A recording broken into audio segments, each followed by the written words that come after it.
Hello and welcome to the Northwood Podcast. I'm your host, Heath Jones. I pastor Northwood Christian Church in Indianapolis, Indiana. But today I'd like to begin by asking you, what do you think of when you think of power? And by that I mean human power to change, influence their environment around them, influence people, cultures, manage our societies. So maybe when you put it that way, maybe you thought of governmental power, power to persuade, power to persuade through money, power to persuade through military might, the power that fame sometimes includes. Anyway, we're going to be talking about power and the differences between the way Jesus uses power in contrast to our most common understandings and inclinations. But that's coming. Before we get there, I should first acknowledge and thank the All Indiana Podcast for publishing our podcast. If you'd like to see what else they publish, you can do so by visiting www.wishtv.com/podcasts. That's www.wishtv.com/podcasts. As I said previously, I pastor a church in Indianapolis, Indiana called Northwood Christian Church, part of the Christian Church Disciples of Christ denomination. And our website is www.indncc.org. That's INDYNCC.org. And I encourage you to go there if you're curious about our values or what our event times are or what time our service times are, our church services, our worship services. You can find it there as well as a schedule of all that goes on in our building. And you'll find previous sermons or Bible studies for you to enjoy. That's one way to learn about us. Or if you like, you can write into me directly. My email is Heath, it's my name, HEATH, at indncc.org, just like the website, indncc.org. Now, here in a moment, we'll be reading a Bible passage that is the leaping off point for our episode today. But first, we must pause for some ads for our podcast audience. So those of you watching on YouTube will just have to wait until after this break. 2, 3, 4, and we're back. And today, we'll be considering a story found in the Bible, and more specifically, Mark chapter 11, verses 1 through 11. That's Mark 11, 1 through 11. And without further delay, I'll just read it. It goes. When they were approaching Jerusalem at Bethphage and Bethany, near the Mount of Olives, he being Jesus, sent 2 of his disciples and said to them, "Go into the village ahead of you, and immediately as you enter it, you will find tied there a colt that has never been ridden. Untie it and bring it. If anyone says to you, 'Why are you doing this?' just say this, 'The Lord needs it, and will send it back here immediately.'" They went away and found a colt tied near a door, outside in the street. As they were untying it, some of the bystanders said to them, "What are you doing, untying the colt?" And they told them what Jesus had said, and they allowed them to take it. Then they brought the colt to Jesus and threw their cloaks on it, and he sat on it. Many people spread their cloaks on the road, and others spread leafy branches that they had cut in the fields. Those who went ahead and those who followed were shouting, "Hosanna! Blessed is the one who comes in the name of the Lord. Blessed is the coming kingdom of our ancestor David. Hosanna in the highest heaven." Then he entered Jerusalem and went into the temple. And when he had looked around at everything, as it was already late, he went out to Bethany with the 12. And that's where we'll leave it off to, pick it up next week. As next week is Easter, and what comes next is, Easter, and some other things in between. But you may well have heard what I'm about to share about this passage I just read. You might have heard it before. Not that you've heard this sermon before per se, because I just wrote it, but you may be very familiar with the interpretation or the lens that I'm about to bring to this text, which, by the way, I think is appropriate and correct. Maybe not the only lens you can bring, but I think an appropriate and lens that God intends, that Jesus intends through this story. But if you've heard it before, patience. But these times call for it. Our times call us to consider what cultural currents and outlooks we will adopt in our future. Or in light of today's subject, which parade will you join? What am I talking about? I mean, so far as one can tell from the story that we just read, there was but one parade heading into Jerusalem that day, the one with Jesus on the colt or the donkey, whichever you prefer. But if you had been there, you would know that Jesus' parade was but a pale reflection of many other parades that entered the city from time to time. I'll remind you that Israel, Palestine, was then occupied by the Romans. The Roman Empire had conquered and consumed Jesus' homeland, exploiting its people and resources. The Roman Empire did this. They ruled by superior military might and sheer numbers. They would send 10 times as many people as the defense had. And even if the defense could win out and kill more of the Romans, they might still lose because the Romans just had more people. And this is how they showed dominance, force. And to commemorate these events, they would erect statues in their honor of Roman rulers and army officers to remind people who ruled the roost and who had conquered. Temples were erected of Roman deities, and some of the Hebrew spaces of worship were also co-opted. So, in the centuries leading up to Jesus' birth, there had been one forced occupation after another in his homeland. First the Assyrians, then the Babylonians, then the Persians, then the Greeks, and then lastly, now the Romans. During each of these occupations, the Jewish people, Jesus' people, would pine for a day when they would be free. And they wrote many songs of sorrow, remembering a dearly missed past. You can read about some of those in the Psalms or in some of the prophetic works in the Hebrew Bible. And every now and again, there would be an uprising among the people that would eventually put down by military force. There were moments when it seemed as though the people found purchase and had secured their freedom, only to have their momentary moments and heroes humiliated by another conquering force. Just a few years before Jesus had been born, in a town just 4 miles from his hometown, Nazareth, was a town called Sephora. And there was an uprising in that area that had been brutally crushed. And those that had been punished were then sold as slaves. They were lucky because usually crucifixion is the penalty for insurrectionists.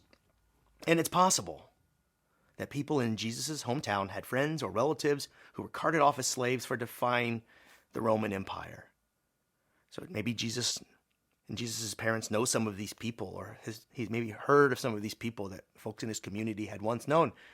But if you weren't sold as a slave in such a circumstance, as I alluded to, said a moment ago, you were executed. Execution was the normal mode of punishment for someone caught up in an insurrection, as I said. And this was why Jesus was eventually killed. But we get ahead of ourselves. For now, what you need to know is Rome rules, period. And to hammer this point home, along with all the statues and shrines and monuments and temples that Rome built throughout their occupied territories, to remind people who ruled, they would also frequently parade into previously conquered cities, often just before high and holy festivals. They did this to remind the people of the glory, the splendor, and the might of their Roman rulers. And this show of force was meant to deter future efforts to throw out the Romans. In Jerusalem, it became customary for Roman governing officials to turn out in force on high holidays when the city would be packed. And that is what we find here in our story. Jesus enters the city of Jerusalem to celebrate Passover. Passover. Now, if ever a holiday were to incite someone, Passover is it. Passover is when Jews remember and celebrate their liberation from Egypt, when the angel of death passed over the people of God, but did not spare the Egyptian enemies in their homes, their firstborn. It's a grisly tale, but it accompanies the further story of Israel's liberation from Egypt. So on Passover, families and friends would gather for a sacred meal and wonder, they would maybe think to themselves or speak out loud, I wonder if God will do it again. The Hebrew prophets say yes. So they might think to themselves, send another Moses, God, or another David to free us. What if?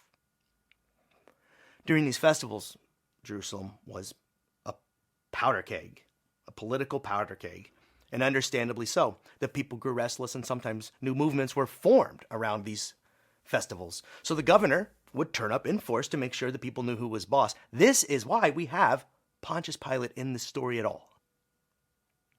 Pilate would ride into Jerusalem in a show of force.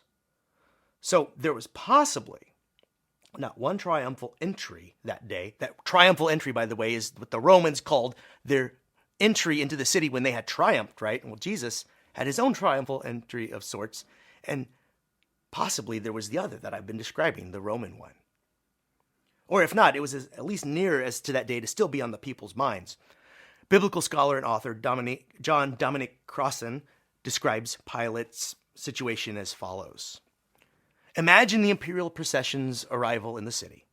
A visual panoply of imperial power, cavalry on horses, foot soldiers, leather armor, helmets, weapons, banners, golden eagles mounted on poles, sun glinting on metal and gold, sounds, the feet marching, the creaking of leather, the clinking of bridles, the beating of drums, the swirling of dust, the eyes of the silent onlookers, some curious, some awed, some resentful.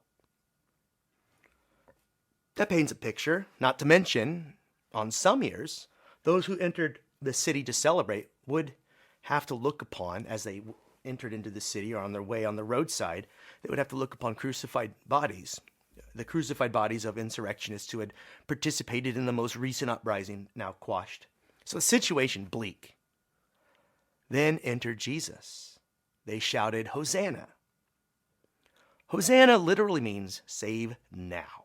The people are shouting for Jesus to free them. Maybe this fellow will be the one to do the trick. Maybe he will be a better military leader or some charismatic personality that we may get behind and finally beat Rome and kick them off the land that was supposed to have been the Hebrews' promised land.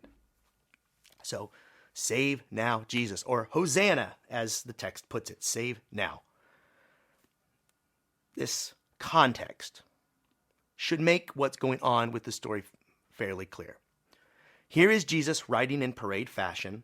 The people wave leafy branches, as was expected for some mighty ruler entering the city. They put down their coats for the dignitary to walk upon, the dignitary here being Jesus. The actions of Jesus and the mob on this day, just imagine seeing this through Roman eyes after all that I've just said. Well, it will place Jesus firmly in opposition to the Roman Empire, as he's already viewed in that way. So far so that Pontius Pilate and the other governing officials would have to put him on trial. It would seem as if Jesus were trying to show up the parade happening, perhaps on the other side of the city. And there's one other detail I forgot to mention. Parades for Roman officials would enter the city through the main gate on the west. Jesus is here entering through the east. By this, he is already tipping the people off, tipping his hand a bit. In other words, there's something about my parade, says Jesus, that's different. So he goes in through the opposite gate of the expected one. The difference being the Roman consul brings with them the realm of Rome. Jesus brings with him the realm of God, God's values and perspectives. He brings with him his message of love. He embodies the Sermon on the Mount in which the poor, the peacemaker, and those hungry for righteousness are called blessed. Last will be first, the first will be last, he also said in that sermon. Now, Rome wants to say that the powerful, the strong, the cunning, and the greedy will win. And that's how they've conquered so far. And Jesus wants to say, not a chance.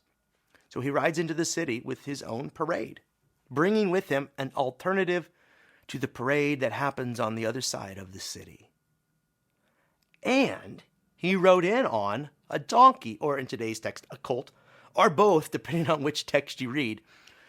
It doesn't, I guess, really matter. The point is, this is no king riding in on a war horse in a show of intimidation, as you would expect a king to do. That's the way of empire. No. Jesus will ride in on a humble animal, one that cannot be weaponized, but is rather gentle and unassuming. By doing this, Jesus is making yet another claim. By this, he's stating to the people that he arrives in light of the prophetic tradition of Zechariah, who had written in. Hear this. Rejoice greatly, O daughter Zion. Shout aloud, O daughter Jerusalem. Lo, your king comes to you triumphant, and victorious is he, humble, and riding on a donkey, on a colt, the foal of a donkey. He will cut off this chariot from Ephraim, and the war horse from Jerusalem. And the battle bow shall be cut off, and he shall command peace to the nations. His dominion shall be from sea to sea, and from the river to the ends of the earth. That's from Zechariah chapter 9, verses 9 through 11. So that was in the background, and when people saw Jesus riding in on a colt or donkey, that humble animal being the point, those that knew these old stories, like Zechariah's, these prophetic words, hundreds of years before, they were written hundreds of years before, they would remember those words about one who would come in just like they see Jesus, the one who would cut off the war horses from Jerusalem. Finally, is this the one? They may have thought. They did think. That's why they're crying, save now, because they wonder, is this the one who will cut off the occupiers' instruments of violence and command peace to them? Of this, Crossan writes, this king, riding on a donkey, will banish war from the land. No more chariots, war horses, or bows. Commanding peace to the nations, he will be a king of peace. Jesus' procession deliberately countered what was happening on the other side of the city. Pilate's procession embodied the power, glory, and violence of the empire that ruled the world. Jesus' procession embodied an alternative vision, the kingdom of God. This contrast between the kingdom of Caesar is central, not only to the Gospel of Mark, but to the story of Jesus and early Christianity, writes John Dominique Crossan. But there is a problem. Apparently, many there that day, even some of Jesus' disciples, thought Jesus was going to be a king in the model of Roman rulers. They thought that's how he was entering. Or like the pharaohs of old, maybe. Save now, but with force. And many in the crowd thought Jesus would rise to be, with their help, a bigger, better Caesar. Bigger, better despot, in other words. When it turned out he wasn't. And then they turned on him. This same crowd cheering for him here would a few days later be shouting, crucify him. And even the disciples, we read, would abandon him, because that's always our answer. I say ours because we still think like they do. We are aware that Jesus once said, turn the other cheek, and we think, yeah, Jesus, that's cute, but it is impractical. So instead we answer blow with blow, bullet with bullet, bomb with bomb. To humans, this is how power works in one way. Those with the most money, might, and resources, they come at you and they win. But God's ways are not our ways, we should remember. If things had happened our way back then, Jesus would have not ridden in on a colt or baby donkey. He would have ridden in on a majestic war horse. He would have carried himself like Napoleon or Alexander the Great, who had already lived up to this point, or William the Conqueror, just name one of those. But Jesus completely defied these expectations. Instead of raising an army, as one might expect him to do, he went to die. Instead of fighting back, he submitted himself to death on a cross. He faced evil and the power of humanity. And for a moment, it appeared to win, as it often does. But the power of God made the greatness of human power and force seem utterly weak. And that's Easter. It's coming. The point for us today is this. While we are quick to fight back against the evil that occupies this world using the world's methods, God's ways are utterly different, and Jesus shows us what it looks like here to stand down human power. While human power seemed to win the day, it did not win the war. Jesus' resurrection showed the disciples that the power of God was greater than anything the world could throw at us. They can exploit you, they can beat you, they can rob you, they can cheat you, and even kill you, but God wins in the end and brings God's children with her. In the meantime, and this is the hard part to swallow, It is not for us to resort to the evil methods of this broken world to win. We do it again and again. Look at the world we live in. Well, what does it look like to do different? Well, we have some examples. It looks like a man standing in front of a tank in Tiananmen Square. It looks like thousands upon thousands of people in India refusing to raise a hand against their oppressors, but to instead stand in silent opposition together in peace.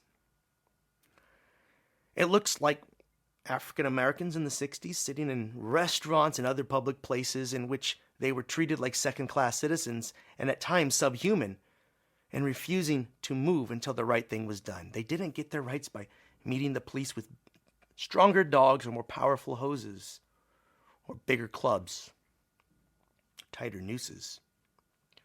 They did it. Well, read the story of the civil rights movement.